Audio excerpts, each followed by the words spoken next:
Hi, and welcome to Mike Likes Robots, where we share knowledge to accelerate robotics. And today, we are completing the last day of Advent of Code. Now, I haven't actually completed it yet. You can see by the 49 stars in the top. But if you've done Advent of Code before, or you've completed this year, you'll know why I'm so confident that having completed part 1, it will be very simple to complete part 2. So let's read through part 1. I'll show you what I did to solve it, and then we'll read through part 2 and everything will become clear. So, day 25, Code Chronicle. Out of ideas and time, the historians agree that they should go back to check the chief historian's office one last time, just in case he went back there without you noticing. When you get there, you are surprised to discover that the door to his office is locked. You can hear someone inside, but knocking yields no response. The locks on this floor are all fancy, expensive virtual versions of 5-pin tumbler locks, so you contact North Pole Security to see if they can help open the door. Unfortunately, they've lost track of which locks are installed and which keys go with them, so the best they can do is send over schematics of every lock and every key for the floor you're on, your puzzle input. The schematics are in a cryptic file format, but they do contain manufacturer information, so you look up their support number. Our virtual 5-pin tumbler product? That's our most expensive model, way more secure than...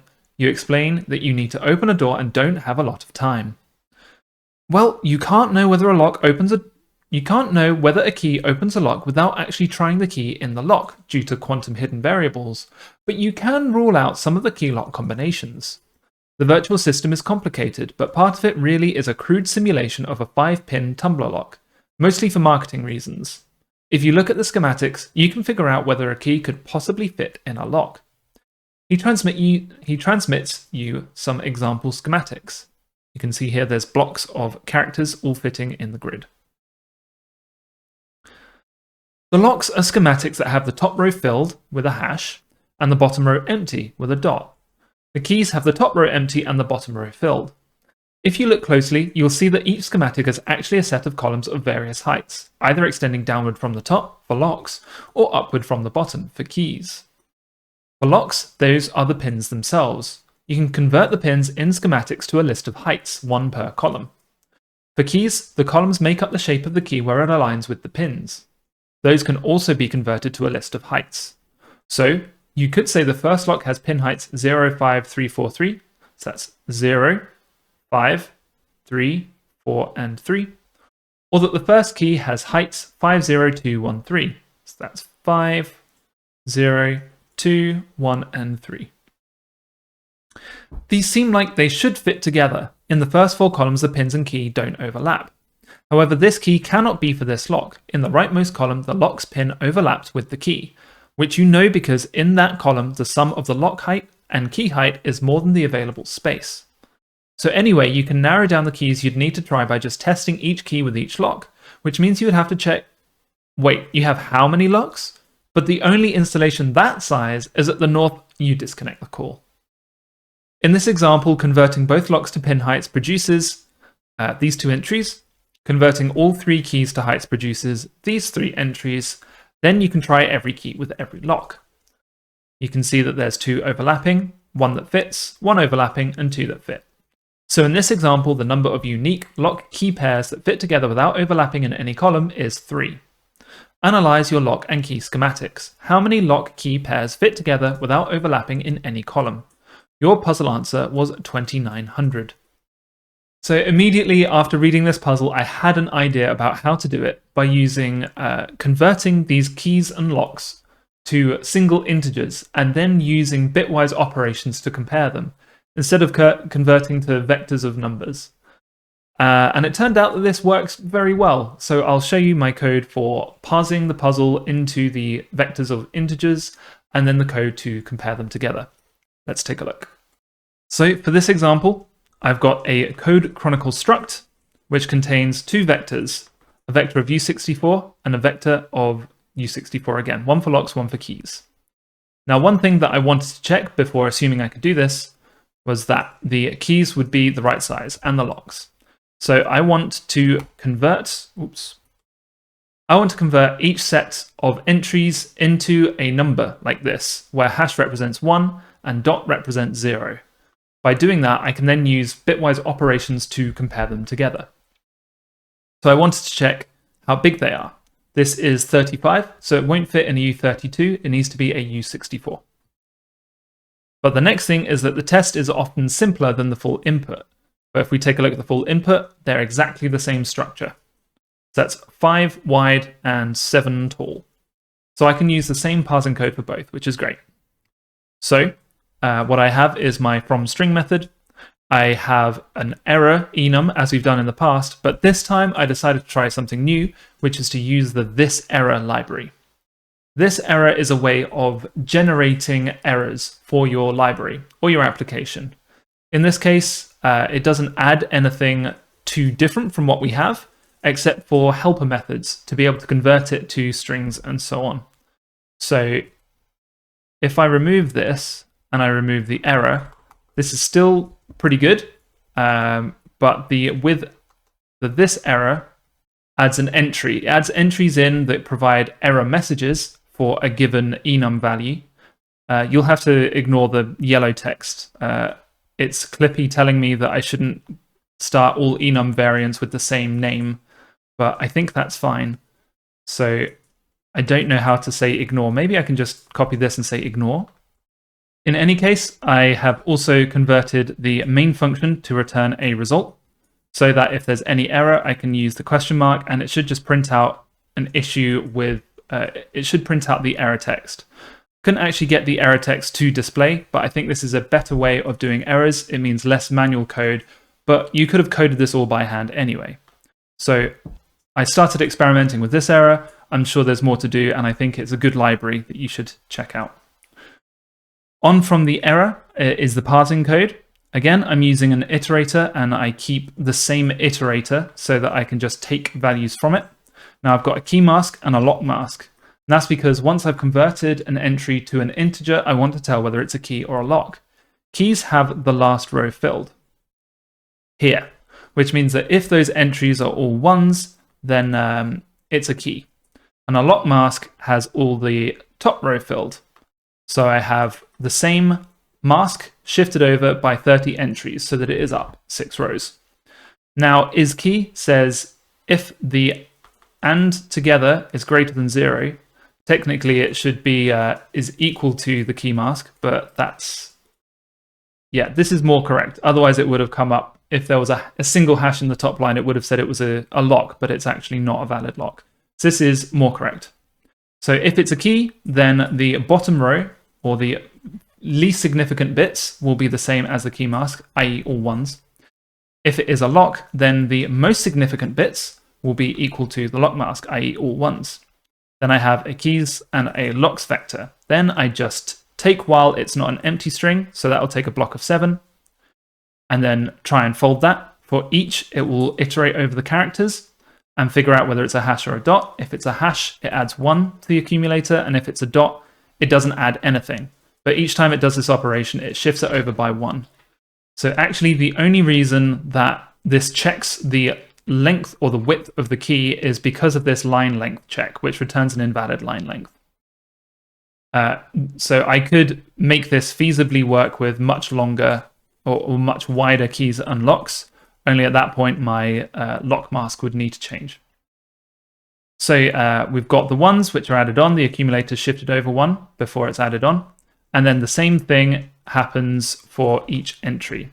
So for each line, it calculates the binary version of it, and then for the whole set, it combines them all together by bit shifting the top entry over and adding the next entry. Then again, adds the next entry. Then again, adds the next entry. So from here, we have one entry that is a U64.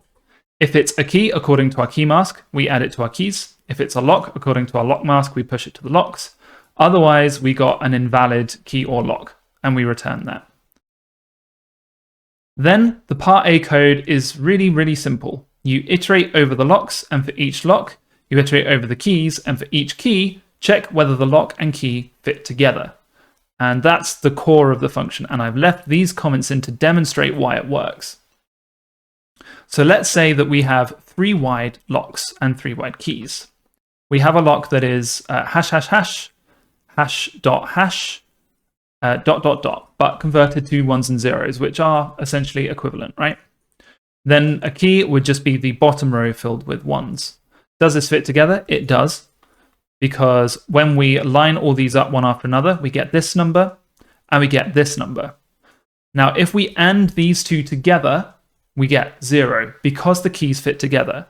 Even though this could be a 1 and that would fit, it still works for having the key not quite reach the pin of the lock by using this AND operation. However, if we have an overlapping one, so this key has an overlapping here, then this will be a 1, and then the AND of these two would actually produce this number, which is greater than 0. So essentially, we can say that a key and a lock fit together if the AND of their two binary conversions is equal to 0. That's all I do for part 1. It does a filter. If the lock and key fit together, then it keeps that key, and it does a count. Then that is returned for each lock using the map, and then it sums over the resulting iterator, which is just a way of saying for each lock, count how many keys fit it, and then sum that all together. So let's run it so you can see it in action. And here we go. The answer is 2,900, and it works very, very quickly. Back to the advent of code, your puzzle answer was 2,900. So let's take a look at part 2. Part 2. You and the historians crowd into the office, startling the chief historian awake. The historians all take turns looking confused until one asks where he has been for the last few months. I've been right here, working on this high-priority request from Santa. I think the only time I even stepped away was about a month ago when I went to grab a cup of coffee. Just then, the chief notices the time. Oh no, I'm going to be late. I must have fallen asleep trying to put the finishing touches on this chronicle Santa requested, but now I don't have enough time to go visit the last 50 places on my list and complete the chronicle before Santa leaves. He said he needed it before tonight's sleigh launch. One of the historians holds up the list they have been using this whole time to keep track of where they've been searching. Next to each place you all visited, they checked off that place with a star. Other historians hold up their own notes they took on the journey. As the historians, how could they resist writing everything down while visiting all those historically significant places? The chief's eyes get wide. With all this, we might just have enough time to finish the chronicle. Santa said he wanted it wrapped up with a bow. So I'll call down to the wrapping department and, hey, could you bring it up to Santa? I'll need to be in my seat to watch the sleigh launch by then. You nod, and the historians quickly work to collect their notes into the final set of pages for the chronicle. You have enough stars to deliver the chronicle. And this is why I was so confident that I would be able to finish the puzzle on video, because all of the stars except for star number 50 have been collected already, which means all we need to do to finish part 2 of day 25 is to click this button. And that is it. The Advent of Code 2024 is complete. I'll read through this entry and then give you my thoughts on the challenge this year. Using the notes from the places marked by all 50 stars, the historians finish the chronicle, wrap it, and give it to you so you can bring it to Santa before the big sleigh launch. Santa is already in the sleigh, making the final launch preparations when you arrive. You try to hand him the chronicle, but he doesn't take it.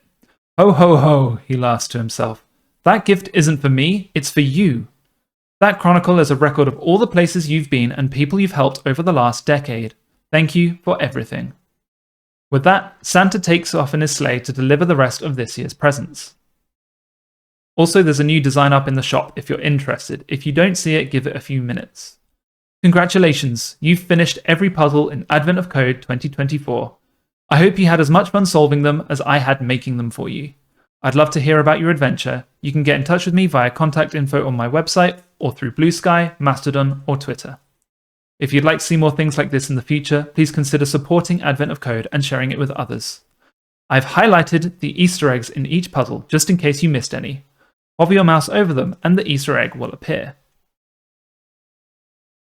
You can share this moment with your friends or go check on your calendar. Let's go check on it. And that is, for the first time, all challenges in an Advent of Code complete for me. I had a lot of fun doing this. I did expect to fail more challenges from around 16, 17 onwards, so I was really happy that I did complete as many as I did.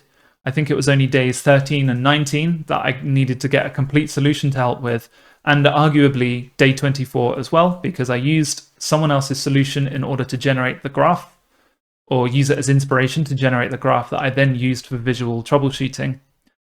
But I'm really happy with how it went. I learned a lot. I had a lot of practice using options and results, using try from and different iterator methods, using different crates that I've never touched before. And I'm looking forward to 2025, and I'm even tempted to go back to previous advents of code that I've never done and try and give those a complete as well. Let me know in the comments if you enjoyed the series and if there's anything you'd like to see. Maybe a wrap-up video of the things that I've learned in Rust would be interesting. And again, thank you for watching. If you're still watching in 2024, Happy New Year, and I'll see you with more robotics videos.